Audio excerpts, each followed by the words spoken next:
in bed. So it's safe to talk about flying saucers and people from outer space, people who may be circulating among us now and who demonstrate their unearthly qualities if they choose you as one of their agents by disappearing and reappearing at will in your very presence, in front, if necessary, of many witnesses, and who land on this materialistic earth in flying saucers, to which you, if you're one of the chosen, shall enter through an anti-gravity elevator. Nothing to hold you up. You just whisk up into the body of the flying saucer, a scout ship from outer space. No, I'm not really joking, because I've got a man now, here and now, one of the men who claims fervently that he has met these people from outer space, has talked to them, and has been given secrets of things such as a time machine from men from outer space. You'll meet this man after this plebeian and earthly message.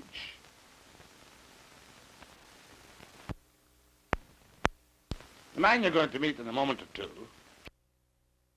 Tassel, from Giant Rock, California, is a most unlikely person to claim to have seen flying saucers and been in touch with people from outer space.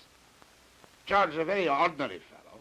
He doesn't make any money out of his flying saucer beliefs, but boy, he really believes them. And before I start talking to George, I want to tell you, too, that I do have a couple of doubts in my mind. We all see these newspaper reports from Socorro, New Mexico, that a mysterious craft landed and took off and left blast marks in the sand. Airline pilots from time to time talk delicately about strange aircraft circling their normal aircraft in flight, perhaps even cutting off the power of their engines momentarily. We all love to talk about the mysterious and the unknown and the flying saucers. So now it's to George Van Tassel and this question.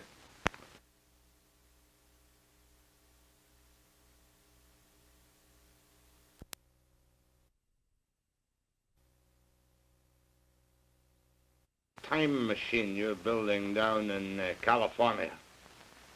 Well, Jack, this was the result of a formula which was given to me by a man who landed a ship at my airport in 1953.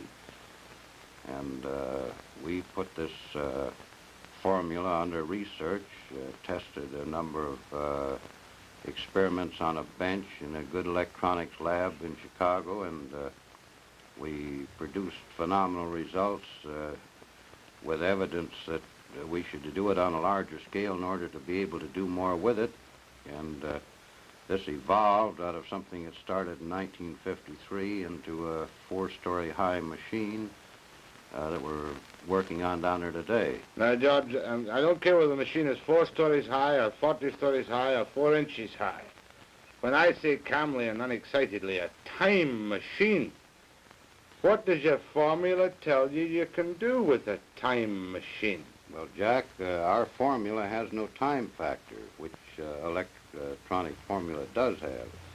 And on the other hand, electronic science has only had 2 dimensions to work with, the electric pattern and the magnetic pattern perpendicular to it. And we discovered a 3rd zone, which we call a time zone, and we are working through this zone with an effort to orient the magnetic field to give us other results than our science can obtain at present. George, just double talk to me. A time machine means to me a little box that I can go into and go back 5,000 years or forward 10,000 years.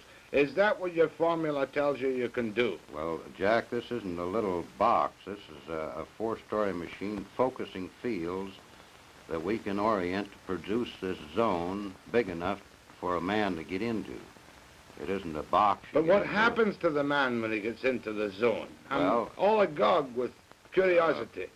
Jack, we've discovered this zone is subject to thought. Now, since time doesn't record events the way we do on calendars and clocks, you could only record an event by thinking of it. Now, theoretically, we believe we can take a videotape magnetic camera into the time zone and photograph Lincoln's Gettysburg Address or Caesar's armies marching or anything that's ever happened. All right, let me get this straight. In other words, you're telling me, like H.G. Wells imagined 50 years ago, that everything that happened in time is still there to be seen by the recreation electronically of a thought which exists. Jack, you know how you talk into a tape on a tape recorder and play the interruptions back, identical to the play that you made. The Earth's magnetic field is the same way. You can put interruptions into it and play them back out of it. An associate of ours in creating a magnetic coupler with this principle coupled in the Earth's magnetic field and played back TV shows from stations that aren't even in business anymore.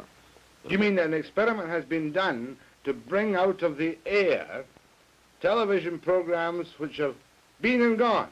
Been and gone. Now, where was this experiment conducted? It was conducted in Santa Monica by an associate of mine. Why hasn't this hit the headlines throughout the world? That's a time machine in action, if I can...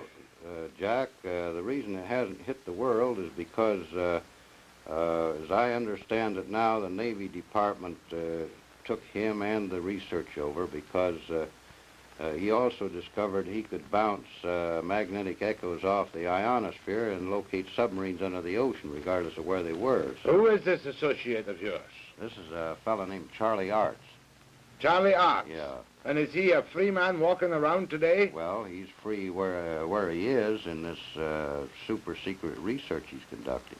Now, so therefore you tell me soberly in front of this television camera that things, old television programs have been recreated out of nothing.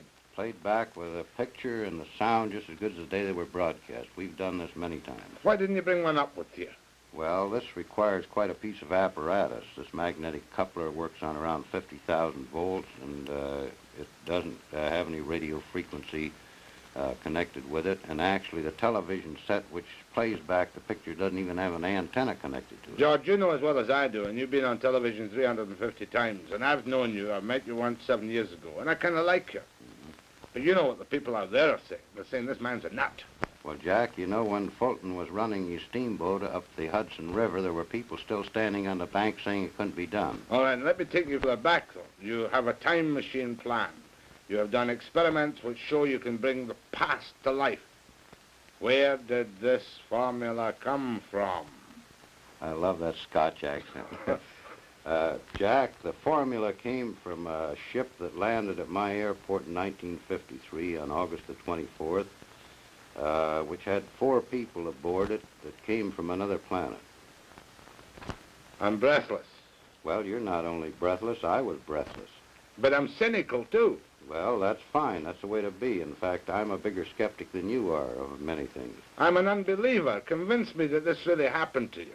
Well, this thing is very similar to a thing that happened in our biblical records where a Lord presented Moses with a pattern to build a tabernacle.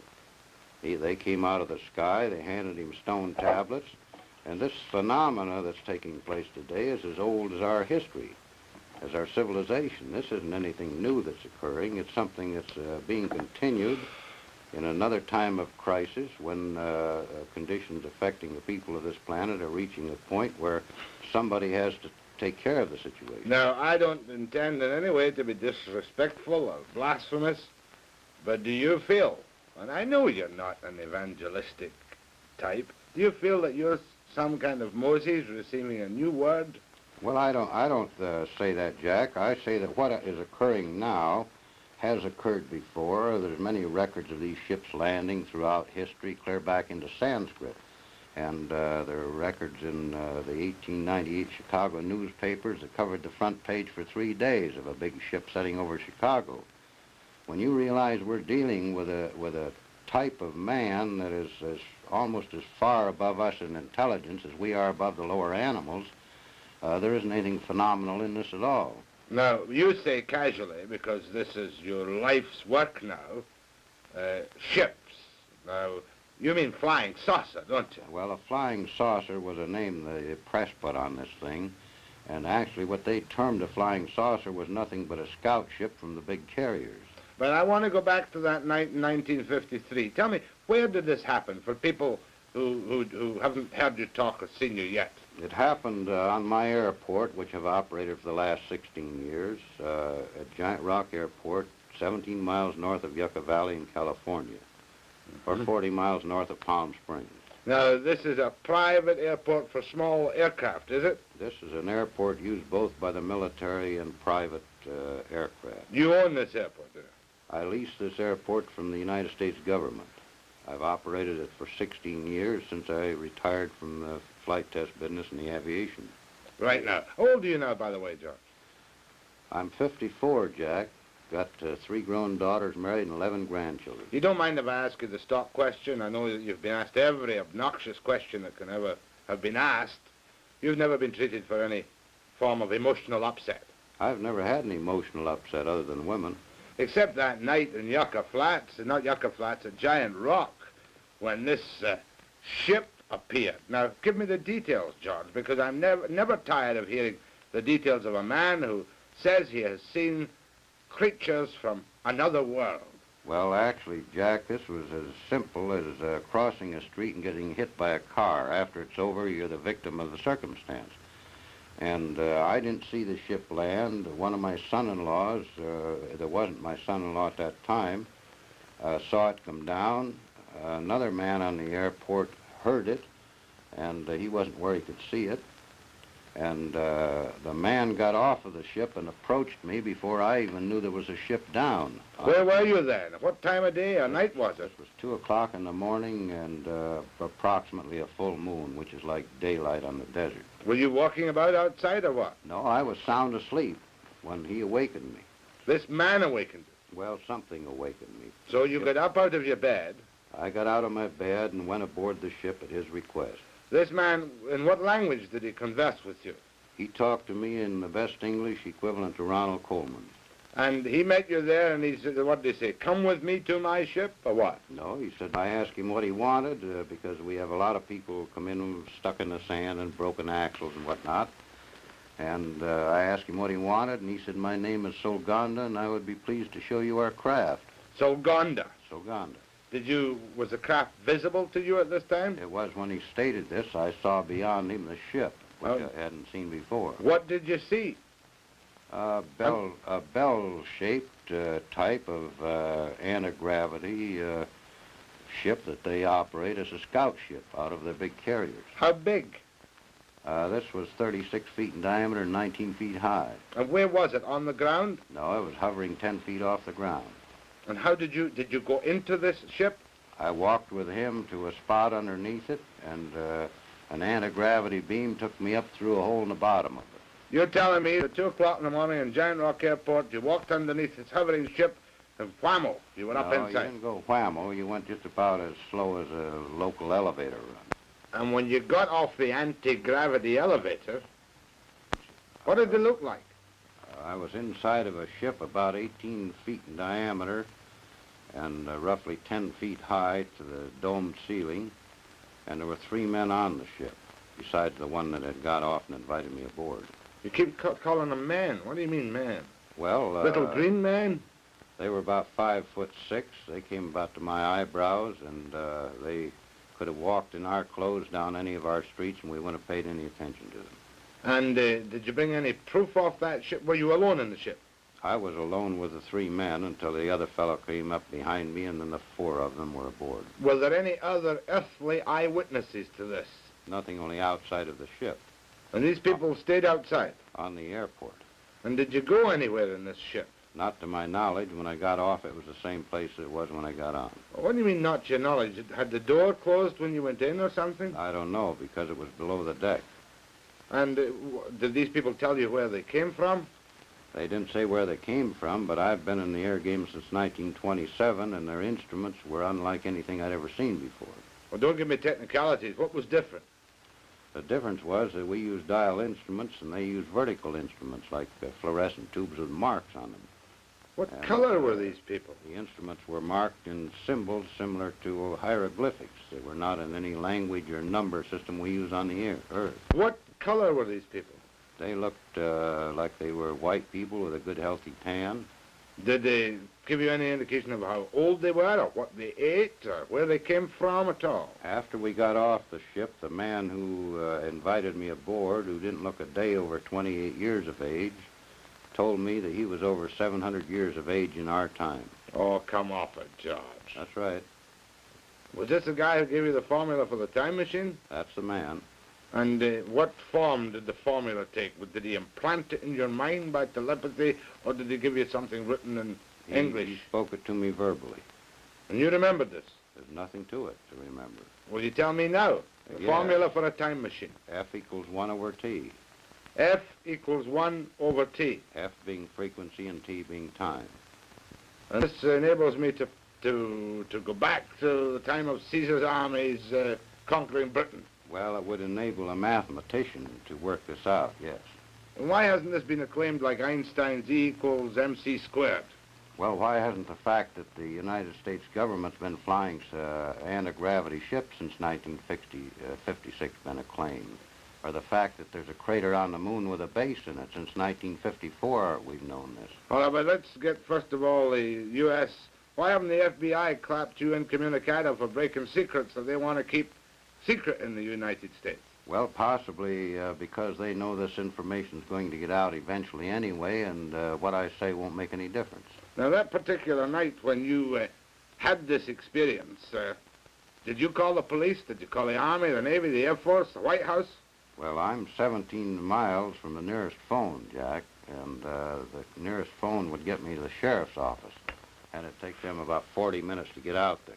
Or wouldn't you have a phone on an airport? No, we have no phone. But you're an operating airport. Well, we're an operating airport, but we're isolated in the middle of the desert, 17 miles from the closest town, and they've never run phones out there. So how do you communicate with people who want to use your airport? They fly in or write and phone to the local town where my daughter lives, and she notifies us when she comes out. Now, you talked about a crater on the moon. Now, I thought all the moon stuff had been debunked and that nobody ever really knows what goes on the moon. What's this?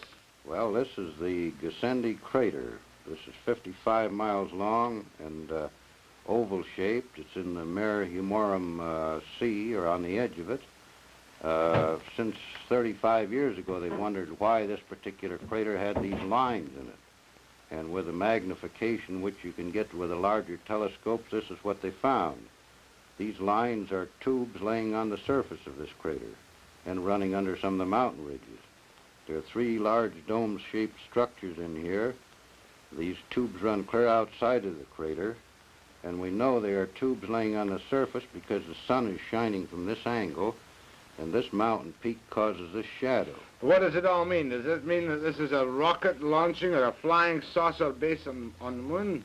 This has been a base on the moon for perhaps many thousands of years, used by these people in the spaceships to resupply their ships or whatever is required. Not even Life magazine has accepted this as genuine, though, has it? Well, the Palomar Observatory people that took the picture won't even comment on it, so... There must be a great conspiracy of silence to keep George Van Tassel's secret of the universe away from the people. No, it isn't to keep anything I know away from the people. It's to keep many things away from the people. Let's talk about this picture. This is the time machine. This is a picture of the machine we're building down there.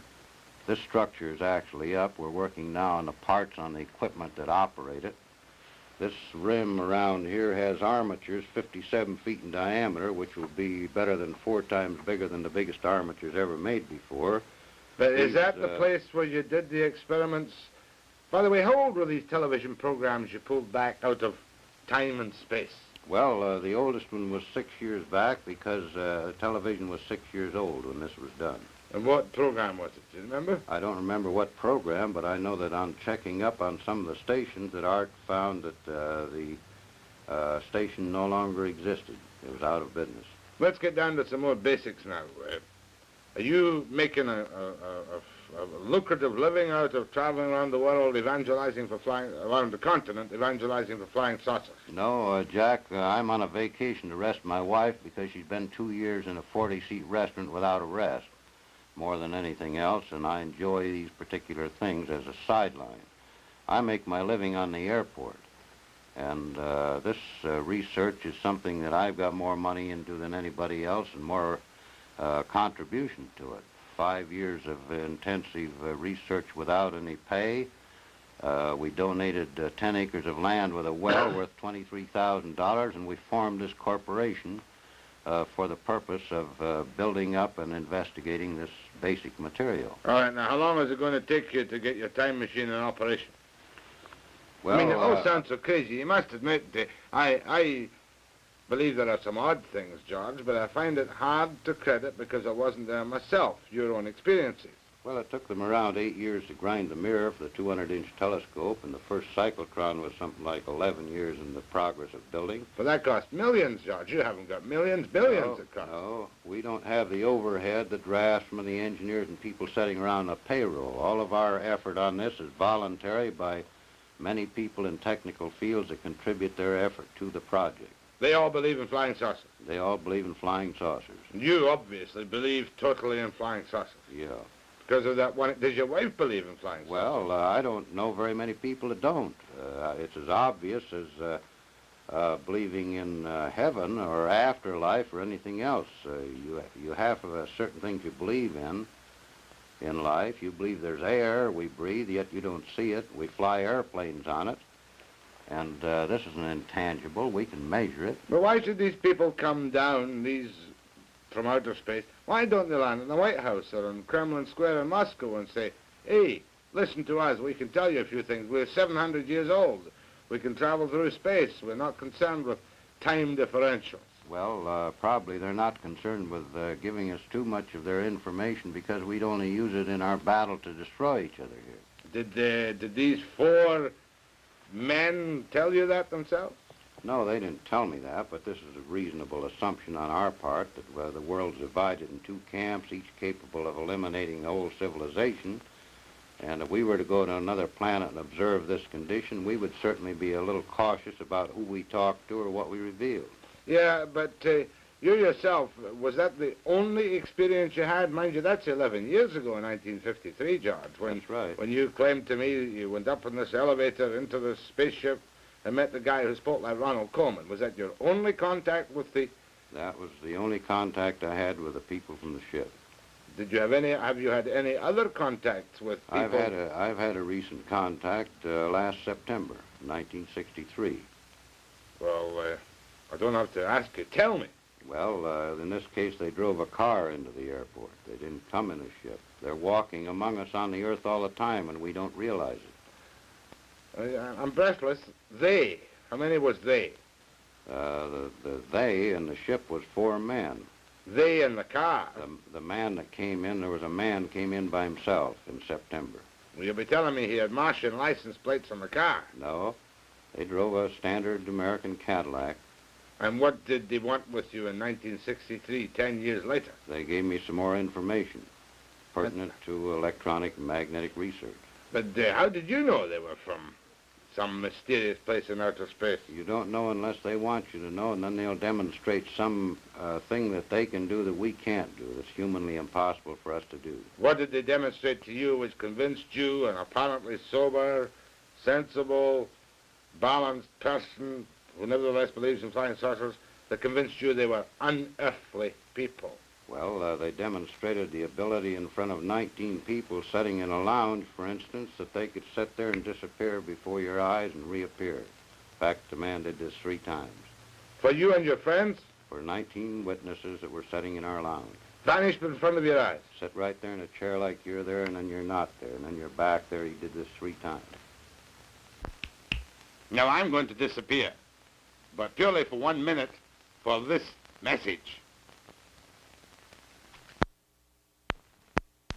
The previous foregoing interview with George Van Tassel of Giant Rock Airport, California, was not, I must stress, presented to you as a scientific examination of George's claims.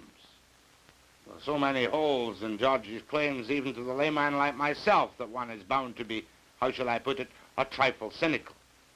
For instance, why didn't George keep one of the men with him to produce a living proof? And then we could have checked medically his heart and lungs and everything else about him try and substantiate the claim that he is 700 Earth years of age. And why didn't he at least tell George where they came from?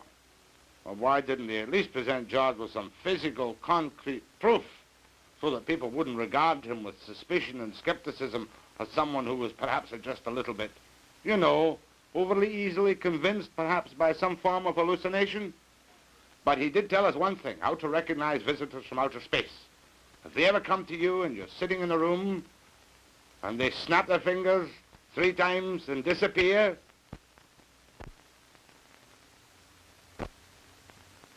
and when they reappear a few seconds later, then you'll know for sure that they are from outer space. Thank you and good night.